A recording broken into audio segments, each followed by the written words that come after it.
तपाई यतिखेर हेर्दै हुनुहुन्छ त्रिशुली खबर टिभी। 24 घण्टा ताजा खबरको लागि हाम्रो च्यानललाई सब्स्क्राइब गर्नुहोला, नजिक रहेको बेल आइकन दबाई हामीसँग जोडिनुहोला। स्थानीय तहबाटै समाजवादको आधार तयार गर्ने रणनीतिमा नेकपा माओवादी केन्द्र जनप्रतिनिधिलाई 2 दिने प्रशिक्षण दिँदै प्रचण्डको माओवादीबाट जितेका जनप्रतिनिधिलाई प्रशिक्षण दिँदै गाउँबाटै समाजवाद ल्याउने उद्देश्य। भित्रभित्रै सुरु भयो वाम गठबन्धनको प्रयास। कांग्रेस सशंकित, कांग्रेसलाई धक्का लाग्ने संकेत। ओली प्रचण्ड मिलाउने प्रयास सुरु। के वाम गठबन्धन एकता सम्भव छ?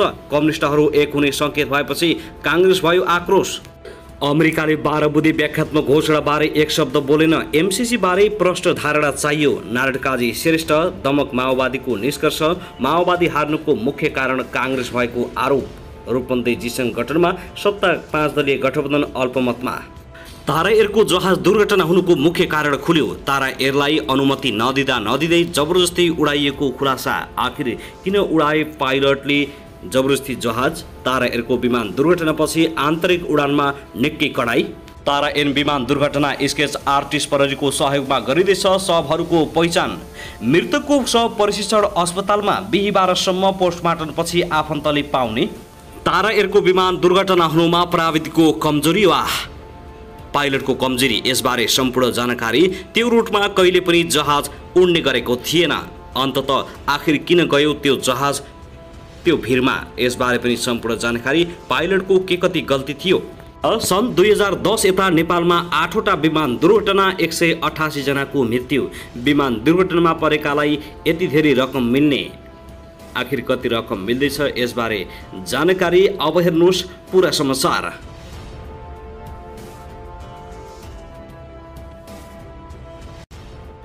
दर्शक महानुभाव नमस्कार, तपाईहरुलाई हार्दिक स्वागत छ हाम्रो च्यानल त्रिशुली खबर टिभीमा।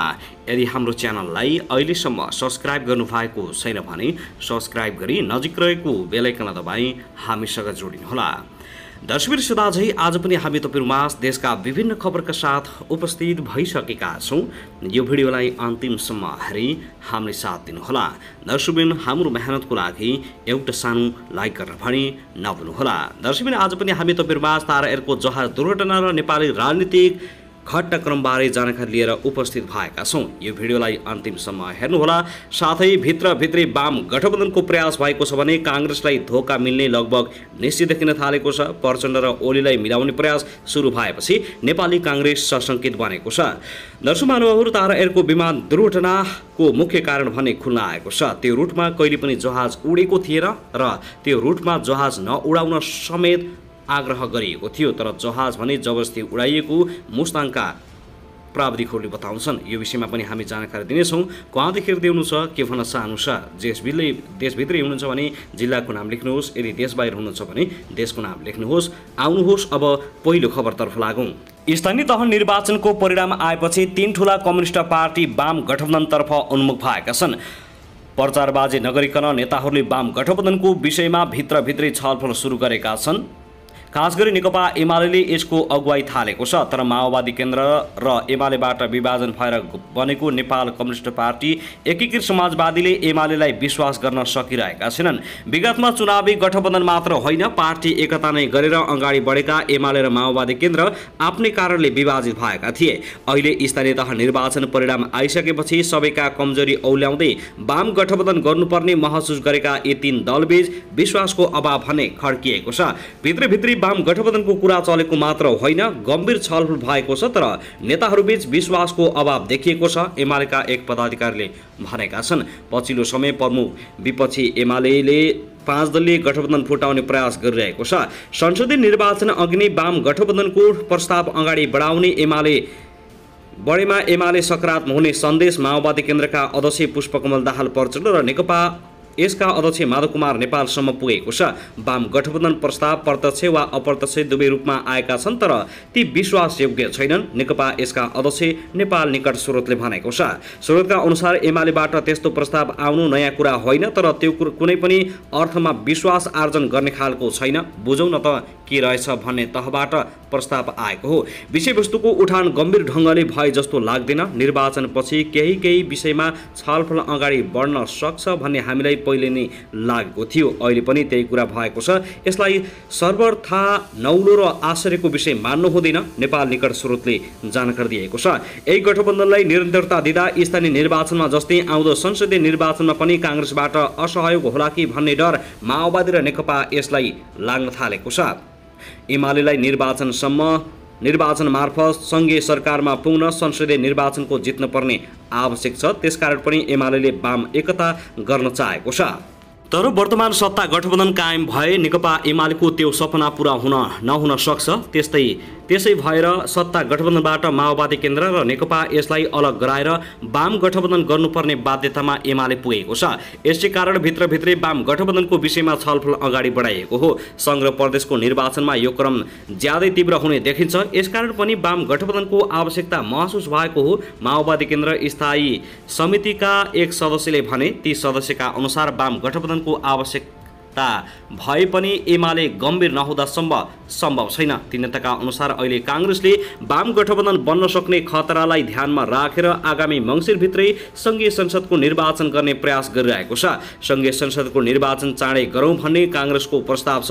वाम गठबन्धन नहोस् भन्ने उसको चाहना हो र सशङ्कित बनेको छ नेपाली काङ्ग्रेस। दर्शक महानुभाव, त्यसैगरी आन्तरिक उडानमा जहाजको इनरुटको मौसम सम्बन्धी निर्णय गर्ने अधिकार विमानस्थलले मात्रै गर्ने भएको छ। हालसम्म पाइलट इन कमान्डमा रहेको अधिकार अब विमानस्थलमा मात्रै सीमित गर्ने निर्णय भएको नेपाल नागरिक उडान प्राधिकरणका प्रवक्ता देवचन्द्रलाल कडले जानकारी दिएका छन्। यो निर्णयपछि अब जहाजको रुटको मौसम सम्बन्धी निर्णय विमानस्थलबाट मात्र हुनेछ। हाल क्याप्टेनले मात्रै गर्न सक्ने यस्तो निर्णय अब हरेक विमानस्थलले नै गरेर उडान अनुमति दिनेछ। उनले भने प्राधिकरणको यो निर्णयपछि मौसम पूर्णतः सफा भएको यकिन गरेर विमानस्थलले अनुमति नदिएसम्म कुनै पनि आन्तरिक उडान हुने छैनन्। तारा एयरको विमान दुर्घटनापछि यो कडाई गरिएको हो।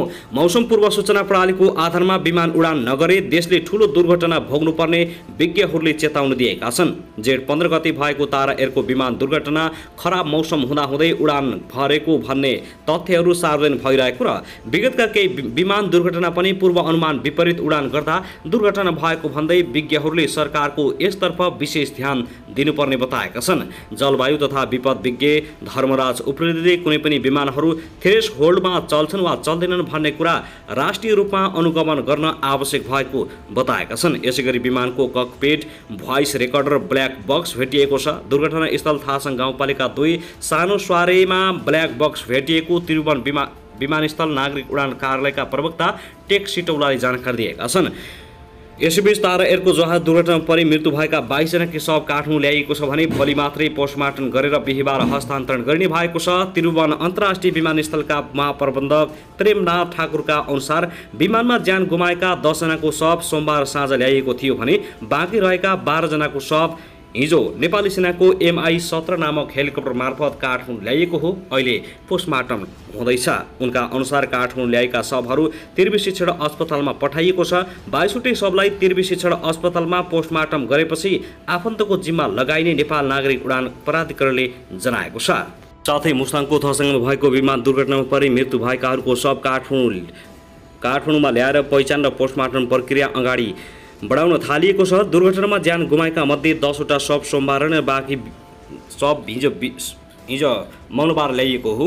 विमान दुर्घटना हुँदा शव छेदविच्छेद भएको र शवहरूलाई सङ्कलन गरेर सुरक्षाकर्मीको टोलीले काठमाडौँमा ल्याएर त्रिवी शिक्षण अस्पतालमा पोस्टमार्टमका लागि पठाएका छन्। छेदविच्छेद अवस्थामा रहेका केही शवहरूको पहिचान गर्न समस्या भइरहेको छ। शवको पहिचान गर्न समस्या भएपछि पोस्टमार्टममै संलग्न डाक्टरहरूले काठमाडौँ उपत्यका अपराध अनुसन्धान कार्यालयसँग सहयोग मागेका थिए। त्यसपछि प्रहरीकी स्केच आर्टिस्टलाई पठाइएको हो।